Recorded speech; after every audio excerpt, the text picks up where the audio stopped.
తన వద్ద పనిచేసే సిబ్బంది భద్రతను దృష్టిలో పెట్టుకుని వారు తన సంస్థలో పనిచేసినంత కాలం ప్రయాణానికి వాడుకునేందుకు బైక్లు కొనిచ్చారు. ఏలూరు జిల్లా ఉంగుటూరుకు చెందిన కార్తీక్ ఫిషరీ యజమాని శ్రీనివాసరాజు తన సంస్థలో పనిచేసే సిబ్బంది చేపలను లారీల్లోకి లోడింగ్ చేసిన తర్వాత తిరిగి ఐస్ ఫ్యాక్టరీ వద్దకు వచ్చేందుకు ఆ లారీలనే ఆశ్రయించకుండా ఉండేందుకు ఆయన ఈ మార్గాన్ని ఎంచుకున్నారు. సాధారణంగా చేపల లోడింగ్ నుంచి ఐస్ ఫ్యాక్టరీకి వచ్చేటప్పుడు లోడింగ్ చేసిన లారీలపైనే రావాల్సి వచ్చేది. దానివల్ల కొన్నిసార్లు ప్రమాదాలు జరిగేవి. ఇలా కొందరు ప్రాణాలు కూడా కోల్పోయారు. దీన్ని దృష్టిలో పెట్టుకున్న శ్రీనివాసరాజు తన సంస్థలో పనిచేసే వారి కోసం బైక్లు కొనడంతో పాటు వాటికి పెట్రోల్ కూడా పోయిస్తున్నారు. అలాగే వారి కుటుంబాలకు ఆరోగ్య బీమాను కూడా చేయించారు. పని పూర్తయిన తర్వాత ఆ బైక్లను కంపెనీ దగ్గరే పెట్టి ఇంటికి వెళ్లేవారు.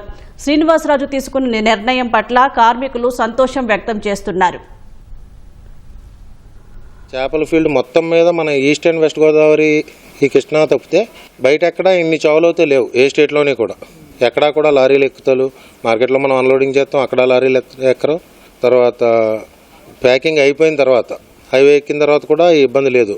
ఎటు వచ్చి మన ఫ్యాక్టరీ కాడి నుంచి చెరువుల దాకా ఉన్న ఈ డిస్టెన్స్లోనే మనం బాగానే ఉన్నాం. మనతో ఉన్న వాళ్ళు కూడా బాగానే ఉండాలని చెప్పి బళ్ళు ఇచ్చి అందరికీ లైసెన్సులు చేయించి ప్రతి ఇద్దరికి ఒక బండి కడికి ఇన్సూరెన్సులు చేయించి ఎలాగో బండికి బండి ఇన్సూరెన్స్ ఉంటుంది కాబట్టి ఫ్యామిలీకి కూడా హెల్త్ ఇన్సూరెన్స్ చేయించి రిస్క్తో కూడుకున్న వ్యాపారం.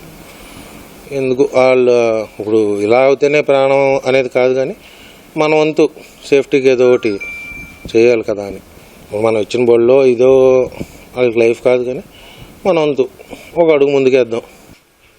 అందరిని జాగ్రత్తగా చూసుకుని శుభ్రంగా చూసుకుని ఇప్పుడు దాకా మీరు ఇలా చేపల వ్యాపారం చేసేవాళ్ళు, రైలు వ్యాపారం చేసే చాలామంది చూసుంటారు. ఇలా చేసిన వాళ్ళు ఇప్పుడు దాకా మీరు చూసుంటారు.